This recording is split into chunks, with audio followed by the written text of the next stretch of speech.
وہ معزز سے زمانے میں مسلمان ہو کر ہم خار ہوئے تارک قرآن ہو کر۔ اقبال بھی پھر رو پڑے اپنی دل کی آواز کہہ کر، وہ کہنے لگے وہ معزز تھے زمانے میں مسلمان ہو کر۔ معزز کون تھے؟ صلاح الدین ایوبی جیسے، سلطان محمود غزنوی جیسے، داتا حجویری رحمۃ اللہ تعالیٰ علیہ جیسے، یہ تھے جو معزز تھے مسلمان ہو کر زمانے میں، لیکن ایک ہم ہیں جو تارک قرآن ہو کر خوار ہوئے زمانے میں۔ صاحب جتنی بھی قومیں آئی ہیں، اگر ان کو فلاح و کامیابی کا رستہ ملا ہے تو وہ قرآن مجید کی برکت سے ملا ہے۔ اگر کوئی دنیا اور آخرت میں کامیابی چاہتا ہے تو اسے چاہیے کہ قرآن کو سینے سے لگا کر تھام لے۔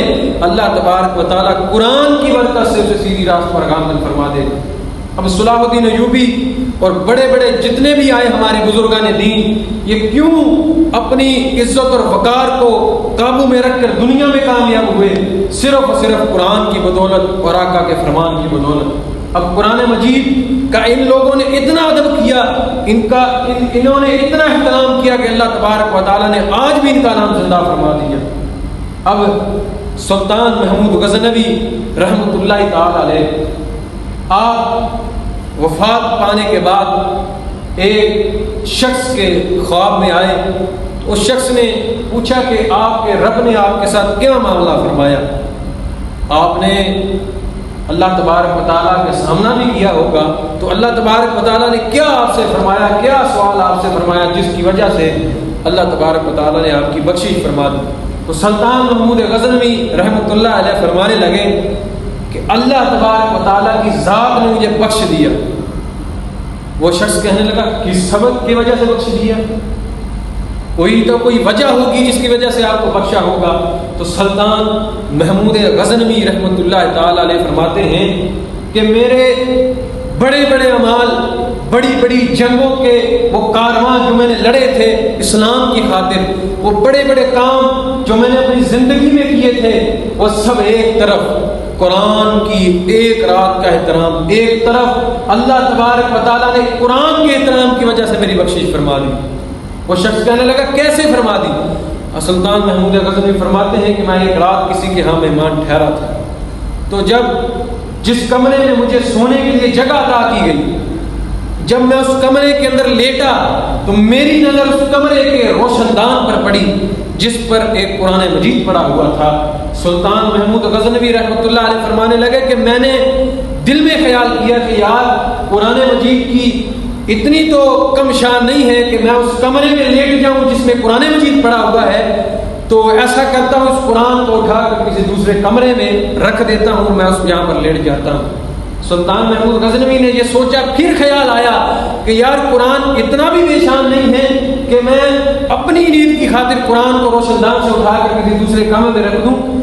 ایسا کرتا ہوں قرآن مجید کو اس کی جگہ پر رہنے دیتا ہوں اور میں خود اس کمرے سے چلا جا کر اس دوسرے کمرے میں چلا جاتا ہوں۔ سلطان محمود غزنوی فرماتے ہیں کہ میرے اس عمل کی وجہ سے اللہ تبارک و تعالیٰ نے میری بخشش فرما دی۔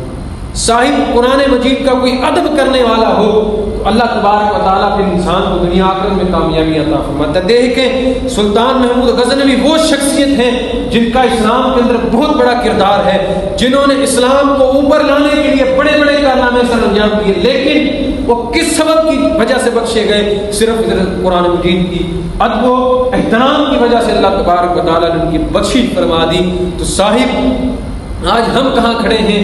دیکھیں کہ 56 اسلامی ممالک ہونے کے باوجود ایک چھوٹا سا ملک کھڑا ہو کر قرآن مجید کی بے حرمت کر دیتا ہے۔ تو صاحب ہم اپنے ضمیر کی طرف دیکھیں کہ ہمارا ضمیر کہاں ہے اور کیسے زندہ ہوا ہے ہمارا ضمیر کہ ایک قرآن مجید جو 56 اسلامی ممالک ہونے کے باوجود ایک چھوٹا سا ملک کھڑے ہو کر اس کی بے حرمتی کر دیتا ہے، اور اس کا جواب دینے کے لیے ہماری حکومتیں بھی چپ ہیں اور کچھ لوگوں کا طبقہ اٹھ کر احتجاج کر کے بیٹھ جاتا ہے اور اس کے اوپر کوئی رد عمل نہیں کیا جاتا۔